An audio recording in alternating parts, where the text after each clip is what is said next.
আগামী ৩০ নভেম্বর বিকাল ৩টায় hotel Radisson ব্লুতে অনুষ্ঠিত হবে বিপিএল-এর দ্বাদশ আসরের নিলাম। অংশ নিচ্ছেন ২৫০ জন বিদেশি ক্রিকেটার। প্রতিটি ফ্র্যাঞ্চাইজি নিলামের আগে সরাসরি চুক্তিতে সর্বোচ্চ ২ জন দেশি এবং ২ জন বিদেশি খেলোয়াড়কে দলে ফেরানোর সুযোগ পাবে। তবে সর্বনিম্ন ১ জন করে দেশি এবং ১ জন বিদেশি ক্রিকেটারের সঙ্গে চুক্তি করা বাধ্যতামূলক। চলতি নিলাম থেকে দলগুলোকে অন্তত ২ জন বিদেশি ক্রিকেটার কিনতে হবে। সব মিলিয়ে বিদেশি ক্রিকেটারদের জন্য $৩,৫০,০০০ মার্কিন ডলার খরচ করতে হবে প্রতিটি ফ্র্যাঞ্চাইজিকে।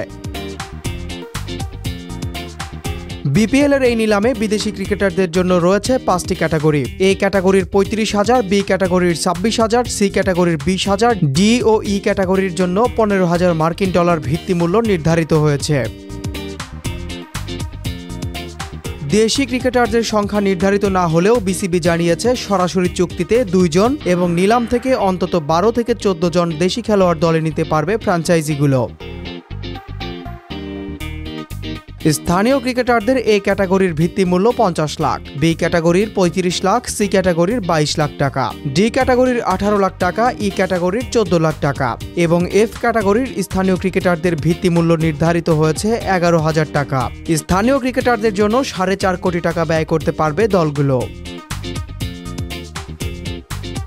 এই নিয়মে প্রতিটি ফ্র্যাঞ্চাইজি ন্যূনতম ৯ কোটি মার্কিন ডলার খরচ করবে এবং নিলাম শেষে পছন্দমতো বিদেশি ক্রিকেটারের সঙ্গে চুক্তি করার স্বাধীনতা থাকবে। ৬ দলের এই আসরের উদ্বোধনী ম্যাচ ১৯শে ডিসেম্বর। ম্যাচ গড়ানোর আগেই ১৭ ডিসেম্বর ঢাকায় আয়োজিত হবে এক জমকালো উদ্বোধনী অনুষ্ঠান।